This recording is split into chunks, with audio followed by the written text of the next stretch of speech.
Nah, cara belajar menulis karakter Mandarin. Nah, seperti yang kita ketahui, eh, orang Taiwan atau yang kita sebut sebagai native speaker atau yang kita sebut sebagai orang lokal yang belajar bahasa Mandarin. Sebenarnya mereka belajar Mandarin itu sudah dari anak-anak, benar nggak? Ya seperti kita kalau misalnya kita waktu kecil di Indonesia, kita mungkin belajarnya bahasa Indonesia, mungkin bahasa Jawa, mungkin bahasa Batak, mungkin bahasa Sunda, dan mungkin ada bahasa yang lain. Nah, jika di Taiwan atau di negara-negara yang berbahasa Mandarin seperti Taiwan, Cina, atau yang berbahasa Cantonese misalnya Hong Kong yang menggunakan karakter Mandarin. Nah, biasanya mereka tuh belajar tuh dari anak-anak, benar nggak? Mungkin dari setiap objek yang mereka lihat sudah ada karakternya. Misalnya mungkin bola, mereka juga sudah tahu. Boneka, kereta, mobil, kubus, dan lain-lain, segitiga. Mereka tuh udah belajar secara langsung bahasanya. Nah, ini gambar ini ada yang tahu nggak gambar apa? Ada yang bisa sebutkan nggak? Di gambar ini ada apa? Ada beberapa objek kan di gambar ini.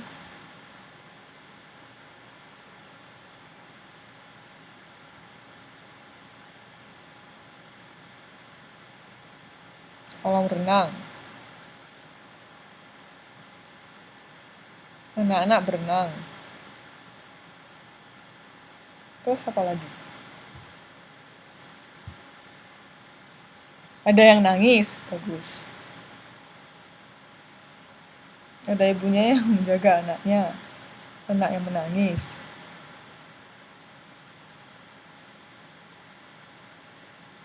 Ada yang tenggelam.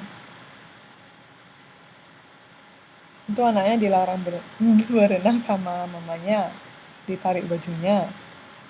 Anak yang mau loncat terus dipegangin. Ada yang jantur itu apa?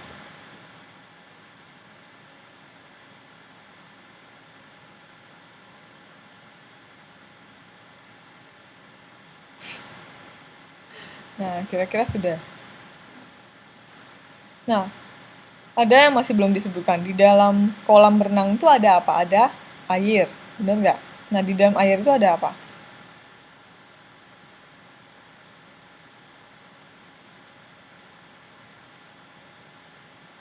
Ini.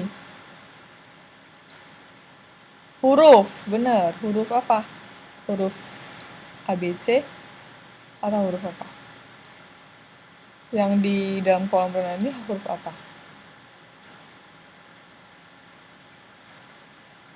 Bahasa apa?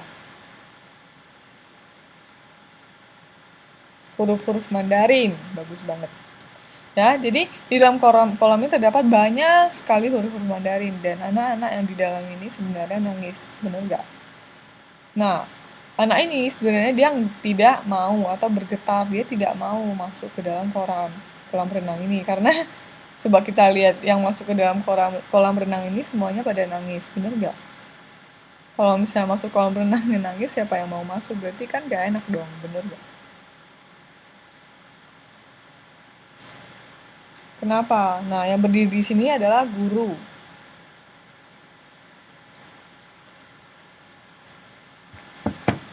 Karena sistem cara belajar di Cina atau Taiwan, di negara-negara Asia, atau seperti Jepang, Korea, itu udah menggunakan sistem yang keras sekali.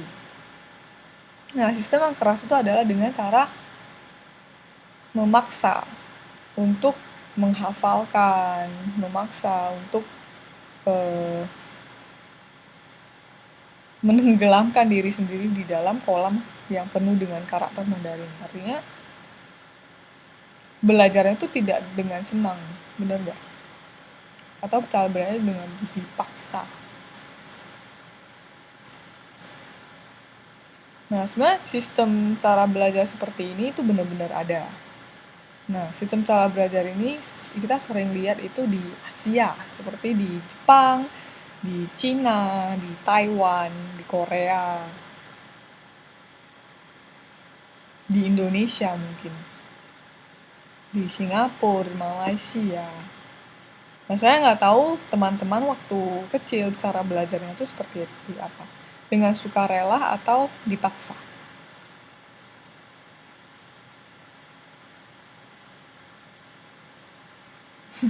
Digitik pakai garis.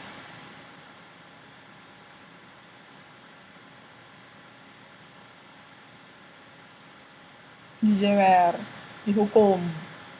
Nah, sistem cara belajar di Asia sebenarnya itu rata-rata seperti ini, dengan sistem memaksa.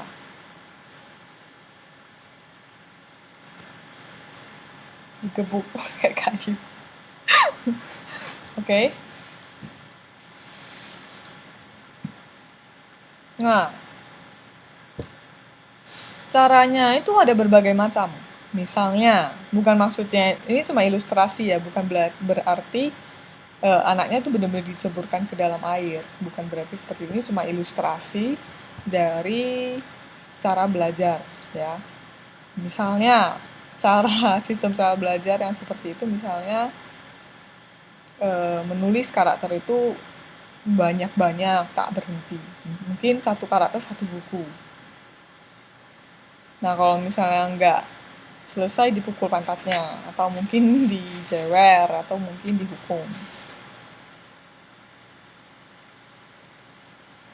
Nah, ini cara belajar yang kita sebut dengan sistem mesin atau maksa.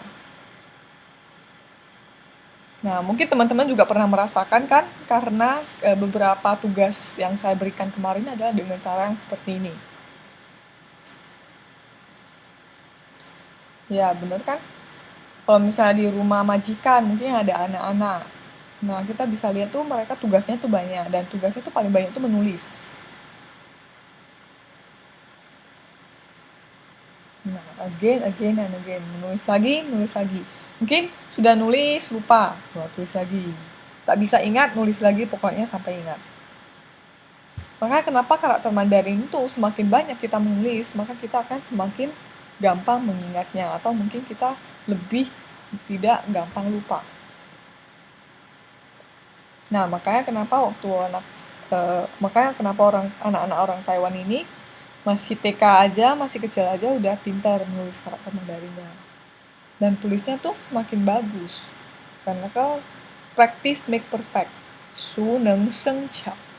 Dalam bahasa Mandarin ada pepatah namanya su neng sheng qia. Ketika kita lancar, ketika kita sering menulisnya, ketika kita sering melakukannya, atau seperti pepatah bahasa Indonesia, Allah bisa karena biasa. Karena sudah biasa menulisnya. Karena kita sudah sering menulisnya, makanya kita akan menjadi lancar, terbiasa. Nah, biasanya jumlah karakter yang dihafalkan anak yang masih kecil, anak TK itu kira-kira sudah ada 800. Bayangin saja ya, karakter Mandarin yang tadi berapa ribu?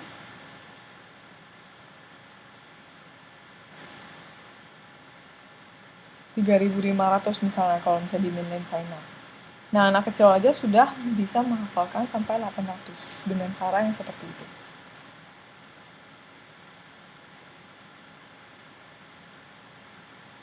Nah, ketika dia sudah lebih gede lagi, mungkin SD, SMP, dia sudah bisa menghafalkan 2.500 karakter Mandarin. Berarti hanya tinggal 2.700 karakter. Maka kenapa anak-anak kecil itu pintar sekali? Karena kan sistem cara mereka belajar itu ya seperti itu. Dengan cara dilatih terus, ditulis terus, supaya diingat. Dia hafal terus.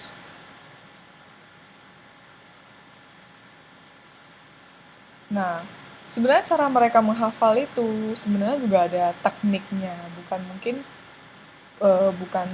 satu kata itu semua dihafalkan. tetapi dengan sistem. Jadi mereka mempunyai sistem. Jadi karakter Mandarin itu mempunyai sistem. Cara belajarnya juga memiliki sistem. Nah, seperti kita lihat kamus bahasa Inggris atau kamus bahasa Indonesia. Nah, kita menggunakan alfabet A, B, C, D, E, F, G, H, I, J, K, L, M, N, sampai Z. Nah, dengan cara seperti ini kita bisa mencari karakter atau kata-kata yang mungkin kita tidak ngerti. Benar. Nah, seperti waktu kita kecil kan banyak kata-kata bahasa Indonesia atau kita belajar bahasa Inggris, banyak kata-kata yang kita tidak mengerti. Maka kita ketika ingin mencarinya, kita perlu indeks, benar nggak? Nah, indeks yang kita pakai adalah alfabet A sampai Z. Nah, untuk indeks dari karakter Mandarin adalah menggunakan radikal. Nah, seperti kita pelajari tadi atau yang kemarin. Misalnya radikal kou. Nah, ini radikal kou di sini. Ini apa lagi? Radikal sui, air, huo, api, tu, tanah. Terus apa lagi? Cong, yu, dan lain-lain.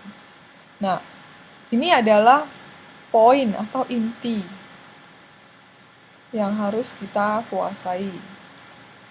Sehingga kita belajar mandiri, kita belajar Mandarin itu, bahasa Mandarin itu bisa mandiri dengan cara belajar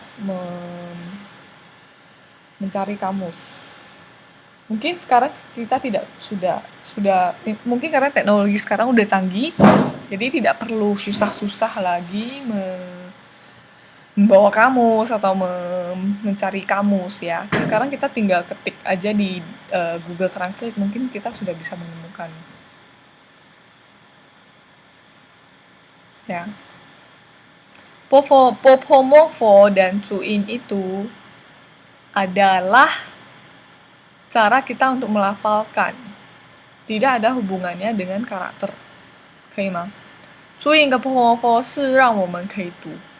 Nah, tidak sama dengan bahasa Indonesia atau bahasa Inggris. Jadi bahasa Indonesia dan bahasa Inggris, pelafalan dan tulisan itu sama.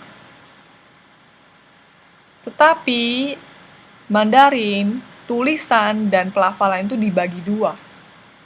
Seperti Korea, Jepang juga sama. Nah, Korea kan banyak karakter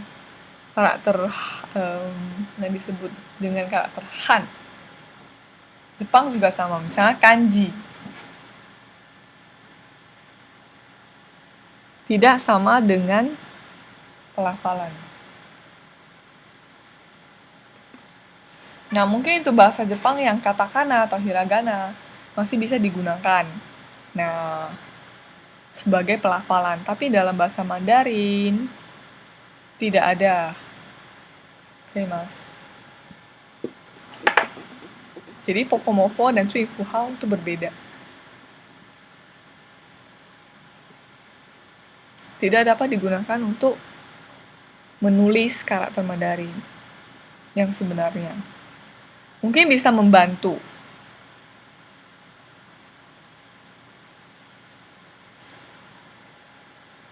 Nah, yang selanjutnya radikal. Nah, di sini kita dapat melihat radikal mo. Bener nggak?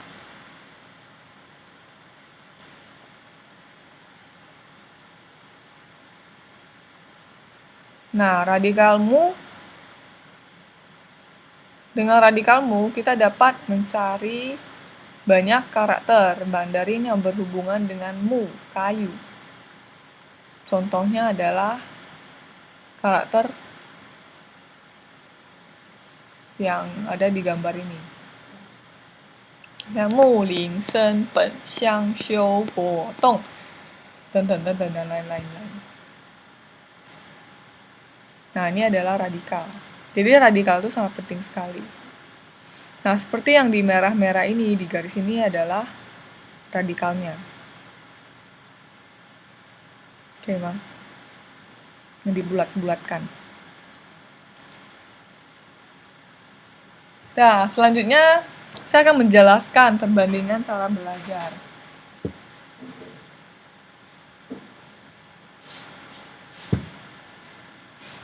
Nah, ini ada perbandingan belajar orang Cina atau Taiwan, orang Asia dibandingkan dengan orang Barat. Nah, ini ada CNN News Inggris. Nah, sebenarnya orang dengan cara yang keras seperti ini, dengan sistem paksa seperti ini, mungkin pada awalnya sangat susah sekali. Tetapi pada akhirnya akan membuahkan hasil yang bagus sekali. Seperti pepatah "Xian ku hou tian" atau peribahasa "bersakit-sakit dahulu, bersenang-senang kemudian". Ya, berakit-akit ke hulu, berenang-renang kemudian. Bersakit-sakit dahulu, bersenang-senang kemudian.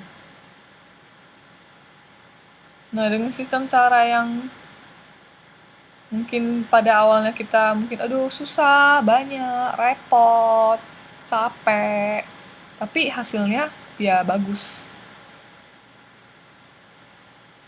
Ya, berenang-renang ke tepian, kok berenang-renang kemudian. Nah, sedangkan cara belajar mungkin orang barat yang mungkin ya sistemnya ya mungkin aku males lah gitu, tulisnya banyak-banyak. Males lah, mungkin belajarnya tuh ya maunya yang dengan santai, dengan lebih seneng. Ya mungkin hasilnya ya tak mungkin, ya nggak mungkin lah hasilnya bisa eh, lebih bagus gitu dari yang berusaha sekali gitu. Nah, sebenarnya cara belajar seperti ini ya kita bisa pilih sendiri. Ingin belajar yang yang santai saja, dengan main-main saja, main game, atau dengan cara yang keras gitu, cara yang keras. Mau dengan cara yang bersakit-sakit dahulu, bersenang-senang kemudian, atau bersenang-senang dahulu, bersakit-sakit kemudian. Nah, sebenarnya tuh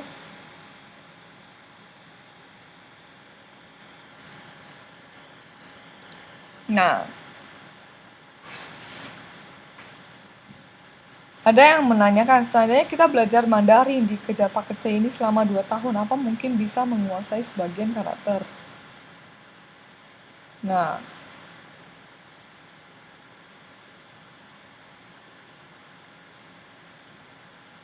amin. Saya juga amin.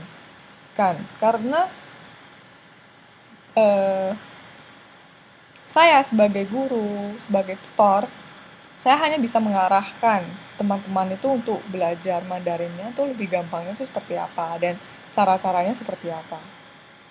Shortcutnya seperti apa. Cara terpendeknya, cara tersingkatnya itu seperti apa.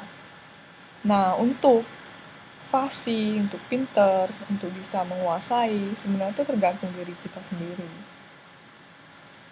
Karena saya punya pengalaman, saya punya siswa, mahasiswa belajar bahasa Mandarin. Ada siswa yang belajar 3 bulan, dia sudah bisa. Ada siswa yang belajar sudah 2 tahun, tapi tetap aja seperti itu. Tidak bisa.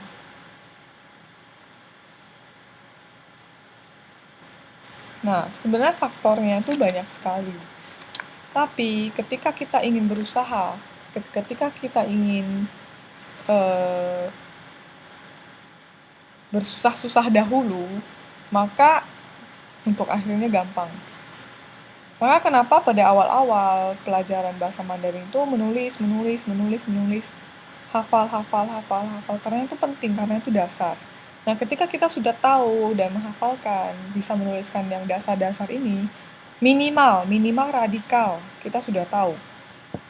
Maka, untuk depannya, maka mungkin kita tidak perlu dengan sengaja menghafalkan, tapi minimal kita sudah tahu bagaimana cara mencari jika kita melihat satu karakter Mandarin yang saya tidak mengerti.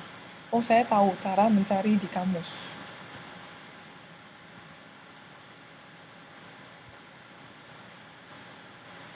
Nah, kenapa cepat? Itu ada banyak faktor sih.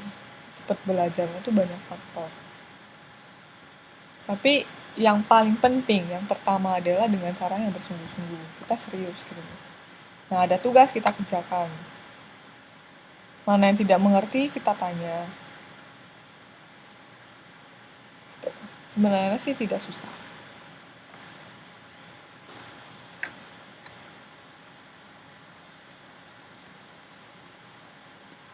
Nah, semuanya siap untuk belajar bahasa Mandarin dengan sungguh-sungguh.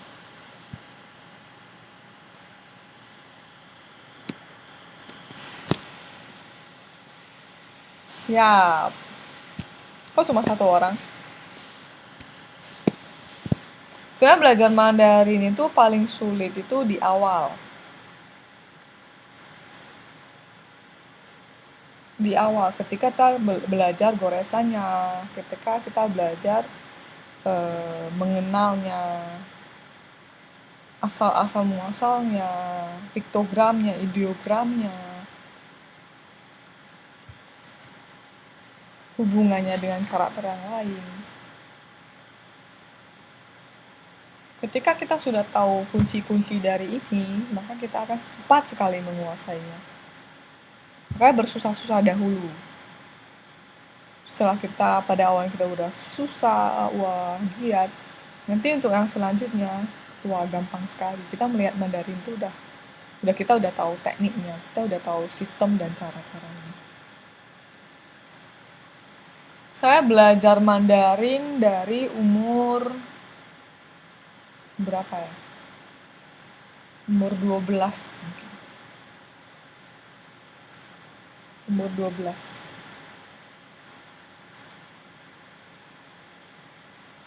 Iya, kelas SD, mulai dari SD.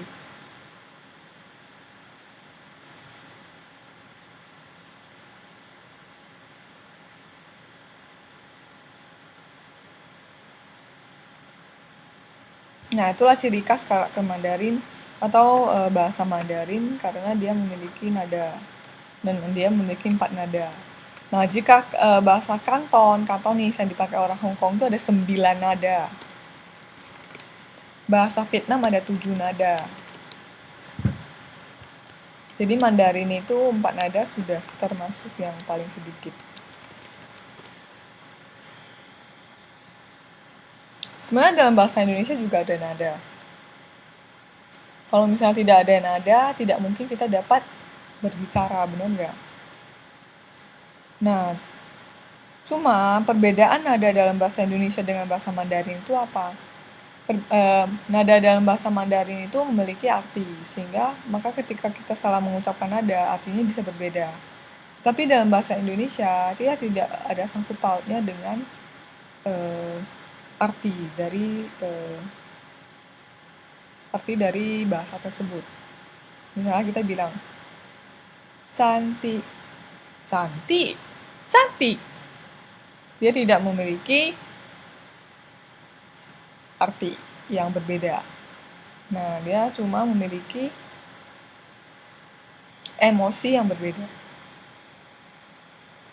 Nah, perbedaannya di situ.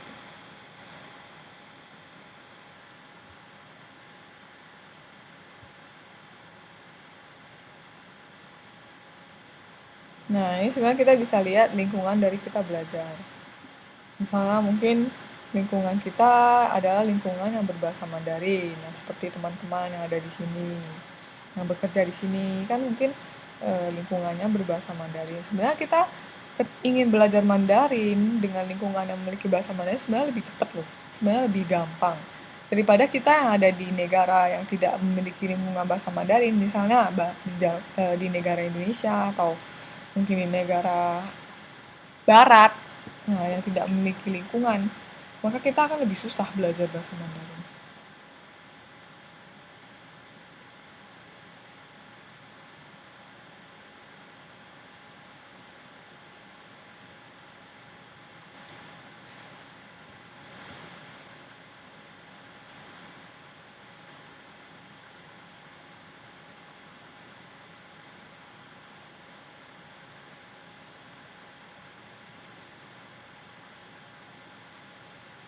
Ya, karena kita tidak terbiasa dengan nada.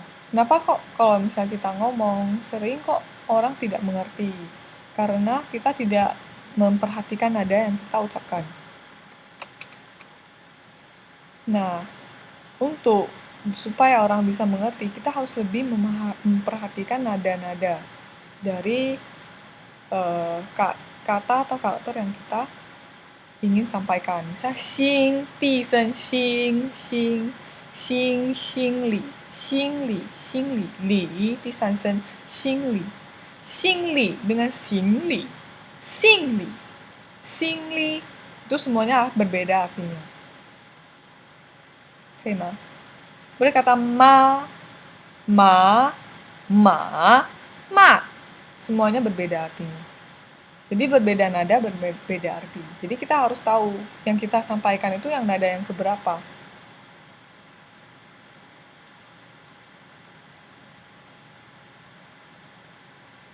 Karena kita cenderung sudah tidak memerhatikan nada yang kita ucapkan. Sehingga orang itu mungkin tidak mengerti.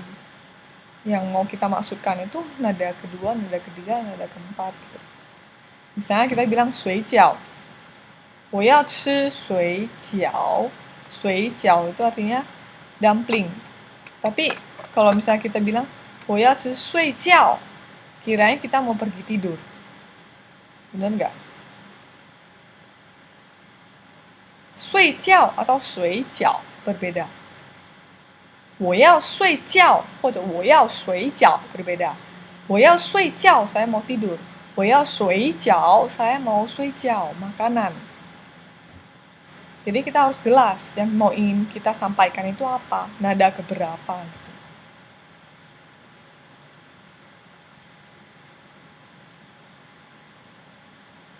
Itu ya.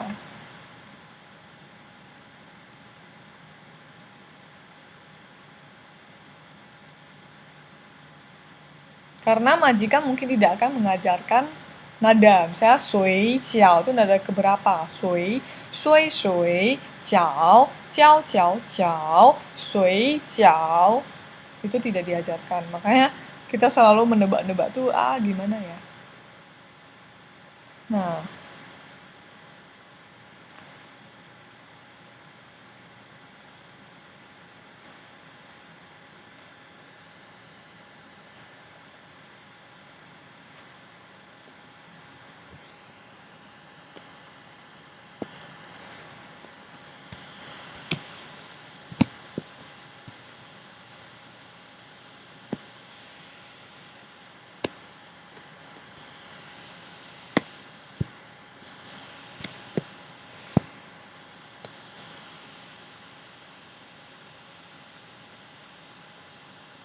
香草跟香蕉不一样。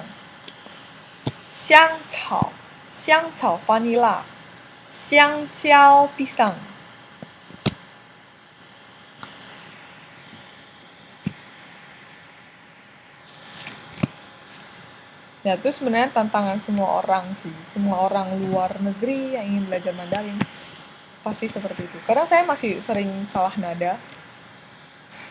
Tapi ya, dari itu kita harus lebih memperhatikan kenapa kita salah. Yang benar itu apa? Karena satu kata dengan nada yang berbeda memiliki banyak arti. Sedangkan satu kata yang memiliki satu nada itu aja banyak arti. Ya, 报纸 oh 包子 bao 第四声 nada keempat koran 报纸 包子 包 nada pertama 包子 包子 包子 itu bakpao.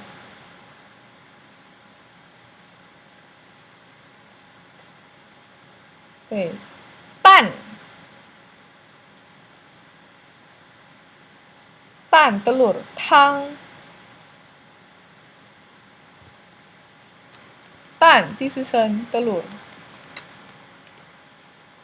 汤 第一声 soup 糖 gula 第二声 tang, nada kedua. Tang, tang, tang. Tang, panas. This is an 很烫。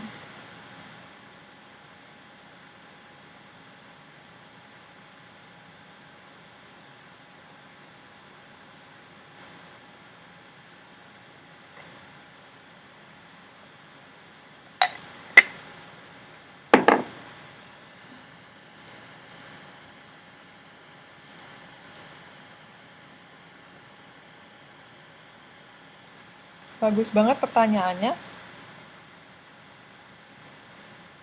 Nah, sehingga kenapa saya haruskan teman-teman itu bisa Zuing Fuhao, bisa Hanyu Pinyin, dan juga tahu nadanya untuk setiap karakter Mandarin.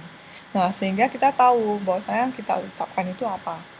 Dan kita juga bisa ngerti bahwasanya kita salahnya di mana. Kaya ma? 有明白吗？买跟卖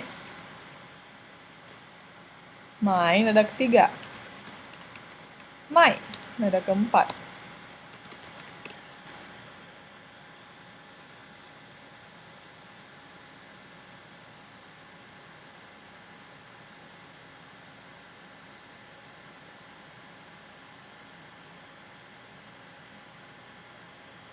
Jadi harus diingat nada keberapa.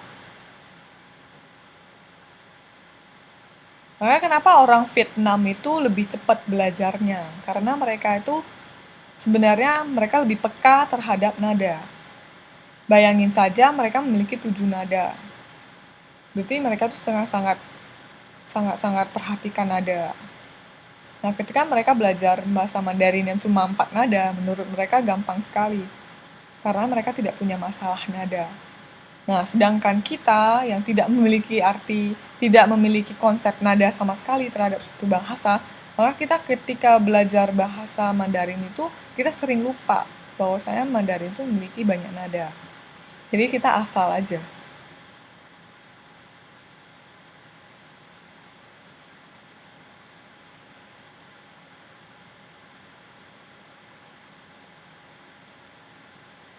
Ya, sering bacanya sama, tapi tulisnya juga beda.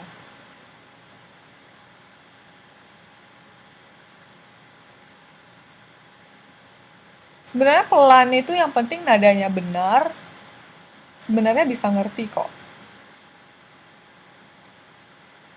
Misalnya, 我要吃饭. Nah, jika nadanya benar, pelan, lebih bagus. 我要去睡觉.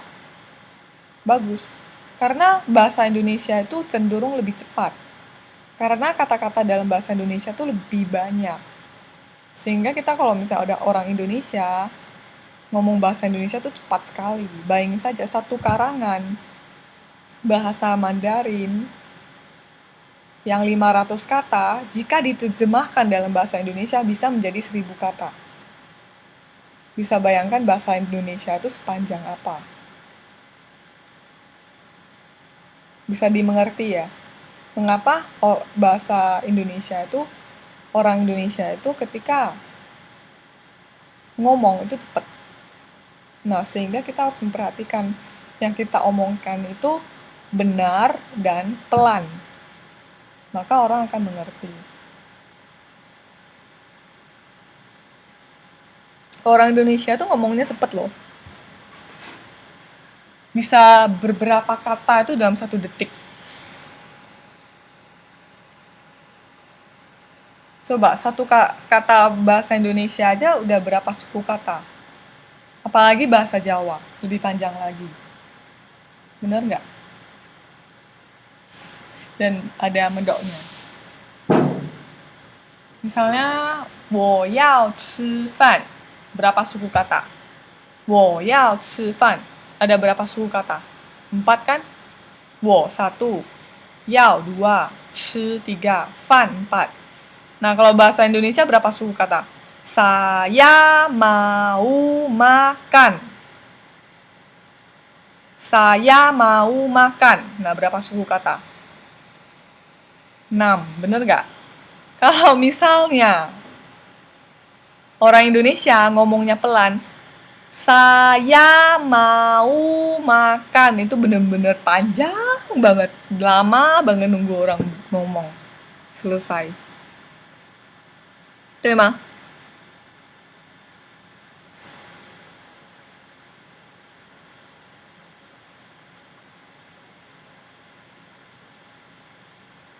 Misalnya, ni hao ma, berapa suku kata?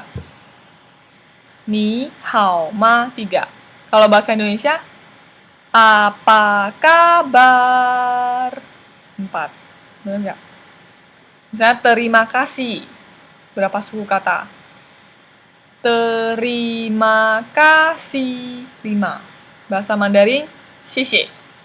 2 doang. Nah, kenapa bahasa Indonesia tuh lebih panjang? Dan orang Indonesia tuh cenderung ngomong itu lebih cepat. Bedanya jauh sekali, benar-benar sangat jauh. Karena saya sering mendapat tugas atau mendapat job yang menerjemahkan bahasa Mandarin ke bahasa Indonesia atau bahasa Indonesia ke bahasa Mandarin. Nah, seringkali jika ingin menerjemahkan bahasa Indonesia, bahasa Mandarin ke bahasa Indonesia tuh panjang sekali. Tapi kalau menerjemahkan bahasa Indonesia ke bahasa Mandarin, kok pendek doang, 1-2 kalimat doang.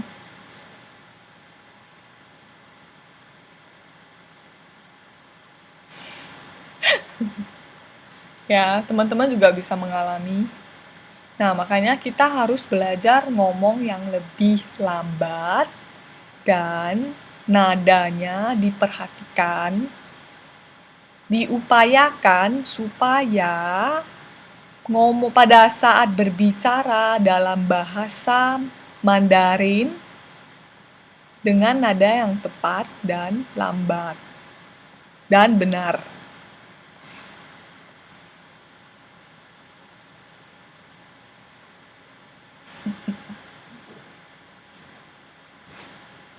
Apalagi kalau nenek. Mungkin dia udah tua.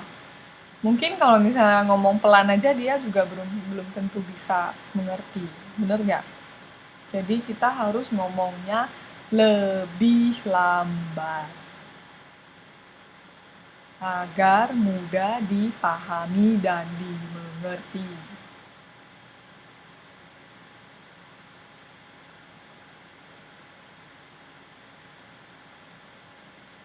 Iya, Indonesia bisa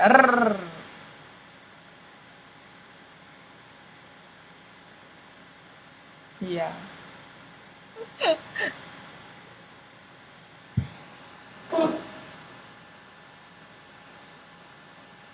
Nah, jika sudah tidak ada pertanyaan, maka pertemuan hari ini sampai di sini. Kita lanjut lagi minggu depan.